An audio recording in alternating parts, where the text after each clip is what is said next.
In 1910, inside a cramped repair shop in a Japanese copper mine, engineer Namihei Odaira gambled his future on a revolutionary idea: Japan's first 5-horsepower electric motor. What began as a spark of ingenuity would ignite a century of innovation, weathering world wars, economic ruin, and cutthroat global competition. From massive excavators to precision construction, Hitachi's machines weren't just tools of construction. They set new standards for what heavy equipment could achieve. But behind these steel giants that moved mountains lies an untold secret: a philosophy of monozukuri, the art of making things, that transformed a wartime underdog into a precision engineering titan. This is the unsung story of how a company's relentless pursuit of perfection reshaped our physical world, through the steel giants that move mountains.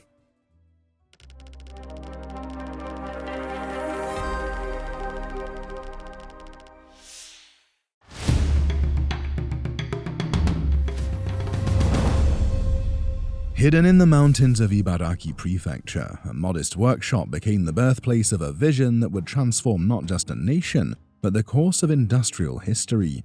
The year was 1910, and Japan was struggling to establish itself as more than just an importer of Western technology. At the Kuhara mining plant, where copper extraction was the primary business, Namihei Odaira opened his modest repair operation with a revolutionary belief that Japanese engineers could not only maintain, but improve upon and eventually replace foreign machinery.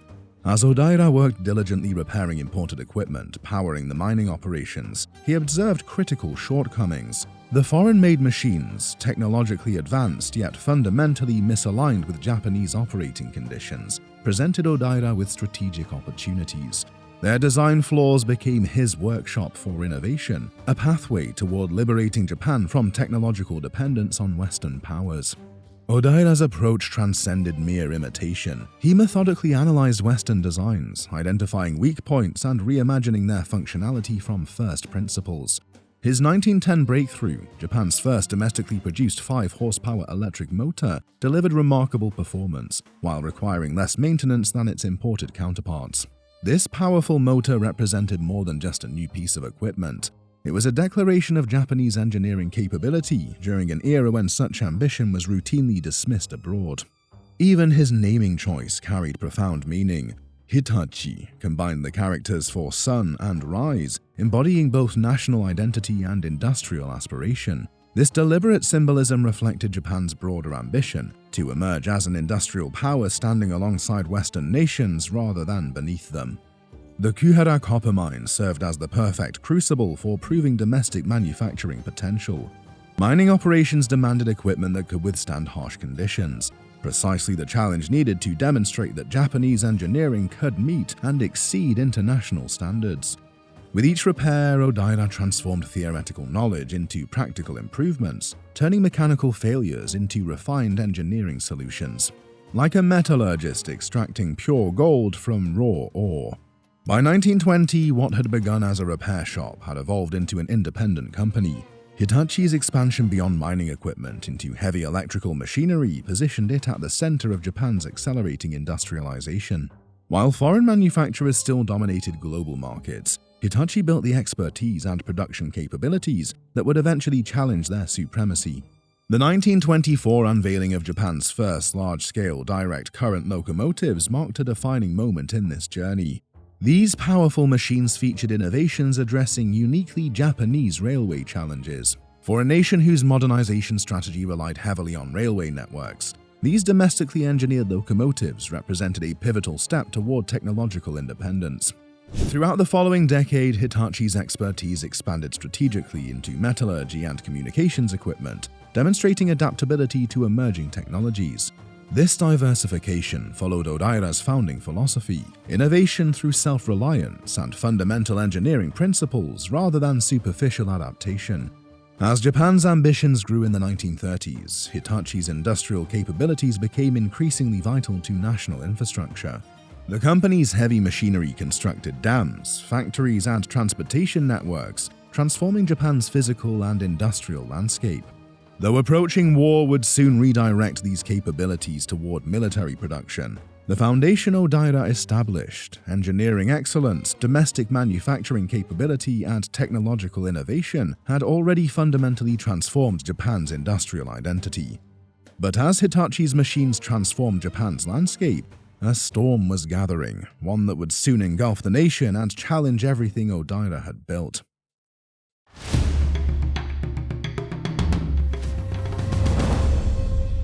The machinery that had built a nation would soon lie in ruins, bombed to oblivion by Allied forces. As the dust settled over Japan's devastated landscapes in 1945, Hitachi faced a seemingly impossible challenge. How could a company recover when its factories were reduced to rubble, its founder exiled, and its workforce scattered across a defeated nation? The answer would emerge from the ashes in the form of a revolutionary machine that would literally rebuild Japan. World War II decimated Hitachi's manufacturing facilities, bringing production to a complete halt. The occupation forces removed the company's visionary founder, Namihei Odaira, during the post-war purge of industrial leaders who had contributed to Japan's war effort. Across Japan, cities lay broken, transportation networks severed, and infrastructure destroyed. The machinery needed to clear debris and construct new buildings simply didn't exist within Japan's borders, and importing foreign equipment remained financially impossible in the desperate post-war economy. In 1949, amid this national crisis, a team of Hitachi engineers gathered in their damaged facilities. Working with limited resources, they designed something extraordinary. The U05 embodied Japanese design philosophy in every component. Its compact frame could navigate Japan's narrow transportation networks, while its controls were positioned to accommodate Japanese physical characteristics. When unveiled at Tokyo's Construction Machinery exhibition, the orange machine stood in stark contrast to the grey rubble surrounding it. Onlookers gathered, many skeptical that domestic industry could produce such sophisticated equipment.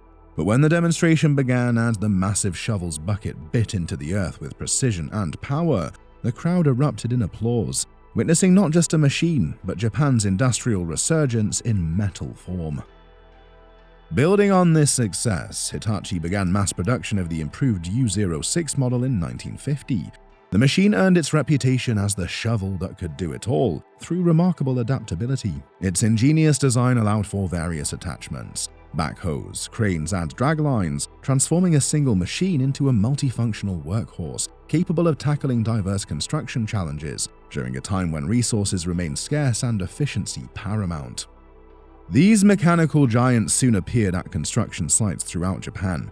Where bombed buildings once stood, the distinctive orange machines carved foundations for new structures. Where rivers had overflowed their banks, they dredged channels for flood control. Where mountains blocked transportation routes, they carved pathways. The rhythmic motion of their cables and buckets became the heartbeat of Japan's reconstruction. The machines that once manufactured equipment for war now created tools that built peace. The symbolic rebirth reached its fullest expression in 1951, when Odaira returned to the company he had founded. Though he would pass away later that year, his brief return closed a circle of renewal. Like the U06 excavators that transformed destruction into construction, Odaira's legacy had survived the devastation and found new purpose. By 1952, Hitachi achieved the remarkable, exporting the U06 to countries including Burma, now Myanmar, Brazil, and Spain. A company from a defeated nation was now sending its engineering innovations across oceans and continents. The U06 excavator reshaped Japan's future through steel and hydraulics. Each bucket of earth it moved helped construct the foundation of what economists would later call the Japanese economic miracle. The unprecedented rapid growth that transformed Japan from a war-torn nation into an economic powerhouse in just a few decades.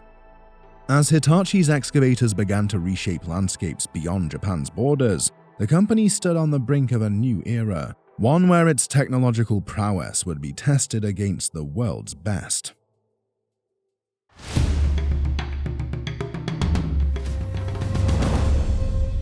As Japan's economic miracle gained momentum, a critical bottleneck emerged on construction sites worldwide. The cable-operated excavators that had rebuilt the nation required operators with years of specialized training, skilled technicians who could manipulate complex levers with almost artistic precision.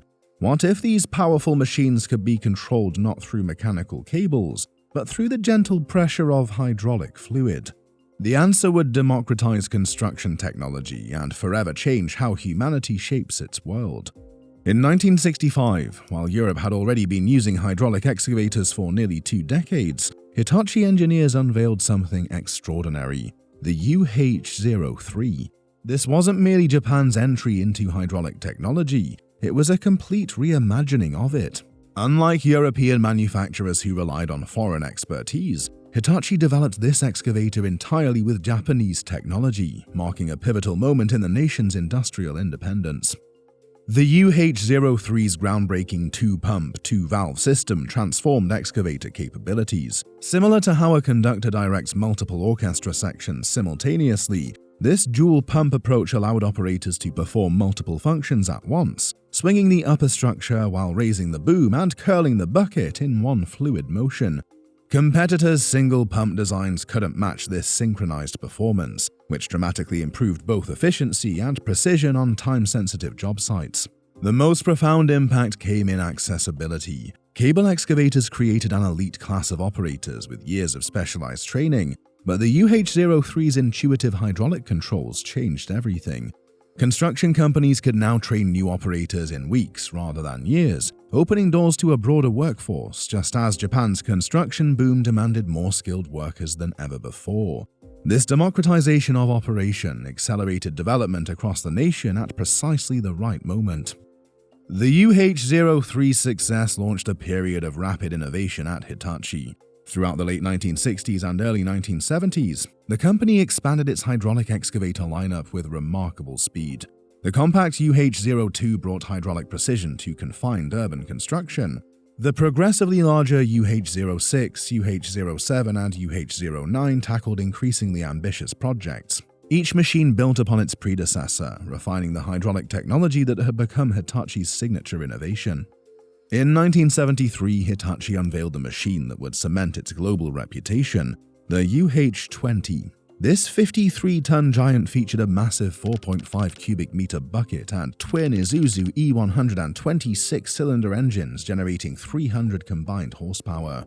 Designed specifically for quarry and mining operations where sheer power was paramount, the UH-20 established Hitachi as a leader in hydraulic excavator technology. Mining operations across Asia and beyond soon featured these orange giants, extracting the raw materials fueling Japan's continued economic expansion. As the 1970s progressed, Hitachi excavators became fixtures across Japan's most ambitious infrastructure projects. Their distinctive hydraulic arms stretched across construction sites, building the Shinkansen bullet train network. They carved foundations for skyscrapers and industrial complexes, dug tunnels through mountains, and shaped harbors along the coastline, transforming the physical landscape of Japan. What began as an engineering breakthrough in Hitachi's labs evolved into the standard by which all excavators were measured. The 2-pump hydraulic system pioneered in the UH-03 influenced excavator design globally, with manufacturers across Europe and America adopting similar approaches. Construction capabilities accelerated not just in Japan, but across continents, as the intuitive operation of hydraulic machinery allowed infrastructure development to proceed at unprecedented rates.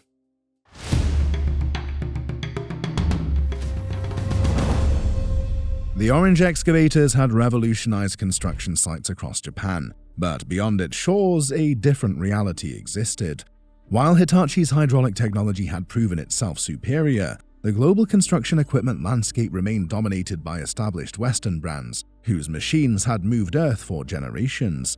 The question wasn't whether Hitachi could build exceptional excavators, they'd already proven that, but whether they could convince contractors half a world away to abandon trusted relationships with companies whose names were practically synonymous with construction itself.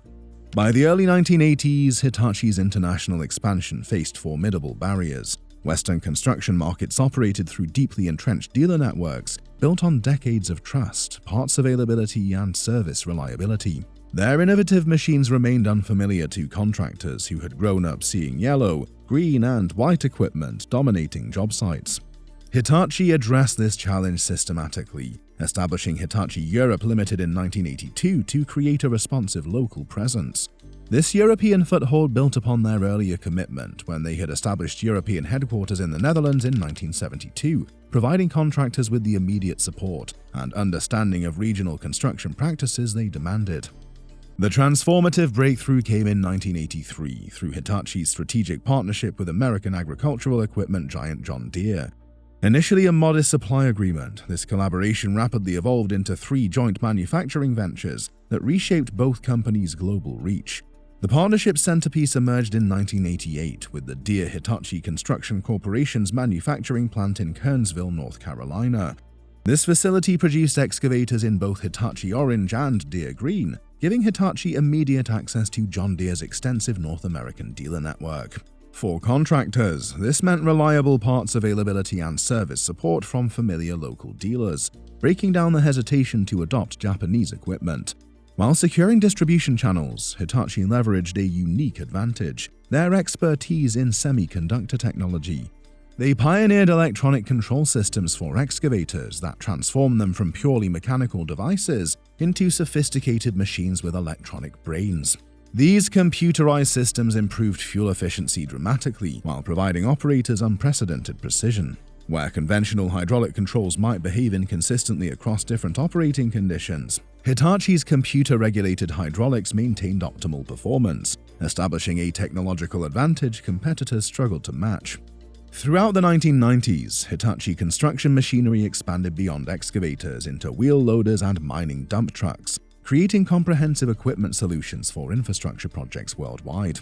Their manufacturing footprint grew strategically across continents: Indonesia, China, and Canada, each facility adapting core technologies to regional conditions while maintaining the rigorous quality standards synonymous with the brand. By the turn of the millennium, Hitachi construction machinery had accomplished what few would have predicted 2 decades earlier. The company had established itself as one of the world's top 3 excavator manufacturers, competing directly with industry titans Caterpillar and Komatsu, while capturing approximately 22% of the North American market.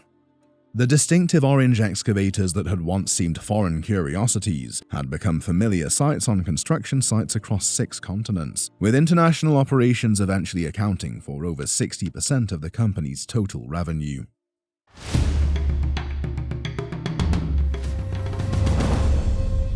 The financial stability that had propelled Hitachi's global expansion was about to crumble in spectacular fashion. Just as the company's iconic excavators had become fixtures on construction sites worldwide, a historic crisis was brewing. Between 2006 and 2010, Hitachi hemorrhaged an astounding $12.5 billion, a financial catastrophe that stands as the largest corporate loss in Japanese history at that time. This staggering figure represented more than mere accounting. It signaled a company at the crossroads of extinction or reinvention. Facing this existential threat, Hitachi initiated a radical restructuring that would reshape the company's very identity. The industrial giant that had thrived on traditional heavy machinery found itself navigating a rapidly changing landscape dominated by digital transformation, climate concerns, and shifting market demands. Leadership chose to fundamentally reimagine what a heavy machinery manufacturer could be in the 21st century. The revolutionary Xaxis excavator series emerged as the mechanical embodiment of this transformation. These machines transformed from hulking metal beasts into sophisticated digital organisms with a technological heartbeat. Each Xaxis integrated satellite telematics systems monitoring performance in real time, fuel-efficient engines that significantly reduced emissions, and advanced hydraulic systems that minimized environmental impact while maximizing productivity. The familiar orange giants evolved from mechanical marvels into sophisticated data-gathering platforms. Japan's devastating 2011 Fukushima nuclear disaster accelerated Hitachi's evolution. The subsequent energy crisis propelled the company toward fuel efficiency innovations and alternative power sources. Hitachi responded with the ZH210-6 hybrid excavator, achieving a remarkable 20% reduction in fuel consumption compared to conventional models. These machines, with their electric-assisted powertrains, represented heavy machinery's future in an increasingly carbon-conscious world. By 2018, Hitachi had fully embraced artificial intelligence and IoT technology through ConSite. Unlike basic monitoring tools, ConSight represented a quantum leap in equipment management. The system continuously analyzes machine performance data, predicting potential failures before they occur, and scheduling maintenance precisely when needed. As Hitachi's documentation explains, ConSight utilizes AI and IoT technology to predict maintenance needs and prevent costly breakdowns, allowing for real-time monitoring of machinery, enhancing operational efficiency and reducing downtime. This shift transformed how construction equipment operates, moving from reactive repairs to predictive maintenance. The evolution continued with Hitachi's autonomous haulage system, AHS, for mining operations. Rather than replacing human workers, AHS creates a collaborative environment where autonomous trucks work alongside human operators. This human-machine partnership is supported by a dedicated technological center of excellence that establishes continuous communication between system engineers and field operations. Hitachi's Z-Core platform extended this vision beyond individual vehicles to integrate entire construction sites. The platform creates an ecosystem where advanced sensors and information systems collaborate to enhance both safety and productivity. Z-Core represents Hitachi's vision of future construction sites, where humans and machines maximize their complementary strengths. In May 2024, Hitachi unveiled a digital twin platform creating virtual replicas of physical construction sites. This technology enables remote monitoring of progress and operation of autonomous machinery from anywhere, addressing global labor shortages affecting construction. This innovation represents the ultimate convergence of Hitachi's physical machinery expertise with digital technology. What makes these innovations remarkable is their emergence from a company that began with a single electric motor in a copper mine over a century ago. Today's excavators contain more computing power than entire factories of previous generations, gathering terabytes of operational data that continuously refine both the machines themselves and the processes they support.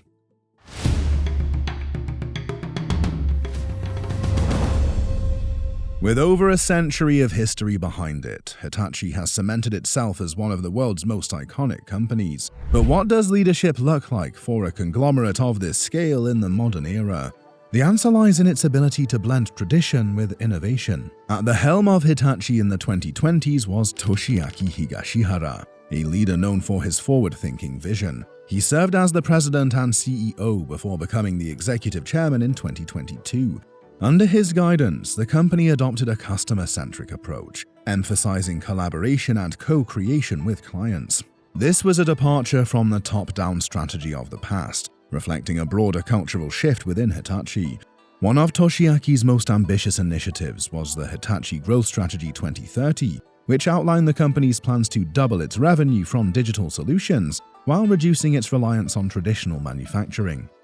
This strategy emphasized three key pillars: digitalization, sustainability, and global expansion. But leadership at Hitachi wasn't just about business strategy.